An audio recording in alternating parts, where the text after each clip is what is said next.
Hello, everybody. My name is Francisco Bonilla Escobar. I'm a physician from Colombia. I am a teacher at the Universidad del Valle to residents in ophthalmology. I teach research in ophthalmology, and I am also a PhD student at the University of Pittsburgh in the United States. Today, we're going to talk about writing a case report. So case reports are the basic of the pyramid of research. We can build from them into case series and observational designs, and then probably evolve or jump into experimental designs. In our today's session, we will discuss the relevance of case reports, evaluate when to write one, identify how to write one, and formulate a case report. But what is a case report? So case reports can be a lot of different things. We can describe several different things, but they mostly are a detailed report of symptoms, signs, diagnosis, treatment, and a follow-up of a patient with something relevant for the literature.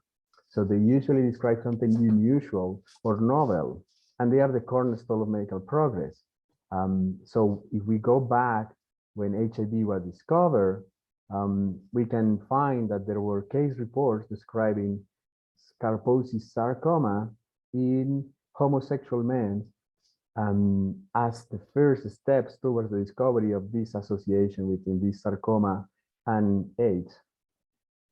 They can also be accompanied with an extensive literature review, and you can do a case report with a literature review. You can also summarize other cases, etc.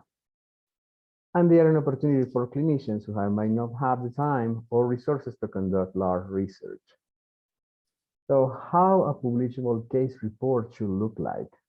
They must describe an unexpected association between diseases or symptoms, an unexpected event in the course of observing or treating a patient, findings that shows possible pathogenesis of a disease or an adverse effect, presentations, diagnosis, management of new or emergency diseases. So for example, during the COVID pandemic, there were a lot of case reports describing different presentations of the COVID disease, and new associations or variations in disease processes.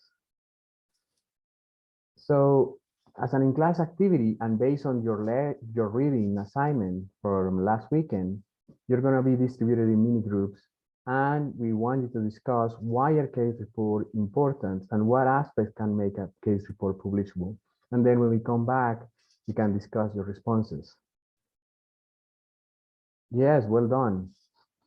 So now, how to write a case report?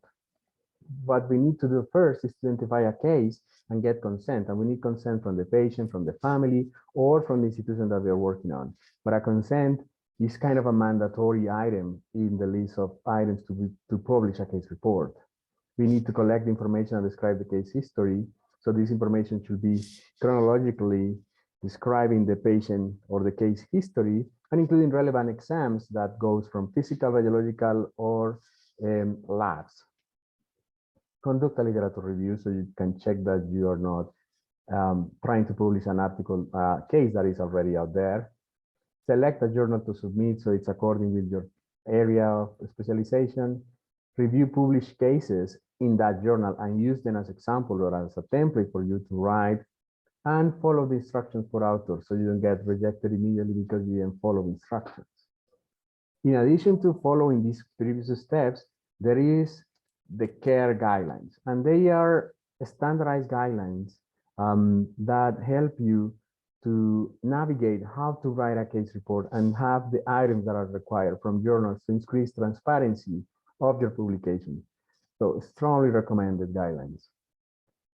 To assess your knowledge during this activity, we're going to do a mini quiz. So why are case reports important?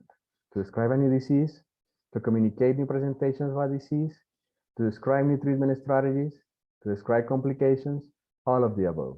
Please mark 1. Excellent. So case reports help for all of these things to describe new disease, presentations, treatment, complications. When planning to publish a case report, you should, except avoid wasting time with an informed consent, review the literature, Select a journal to submit and review the author guidelines. Use standardized guidelines for publication of a case report. Please select one. Well done. We always need to have an informed consent for publishing a case report. And finally, as after class assignment, I want you guys to talk with your faculty about different cases that you see in clinic every day. Select one and write a one-page draft of a case report to be submitted next Sunday noon. So we can start the process of writing and working around case report so we get up to speed to be able to publish a case. Thank you very much for your time, and I'll see you soon. Bye-bye.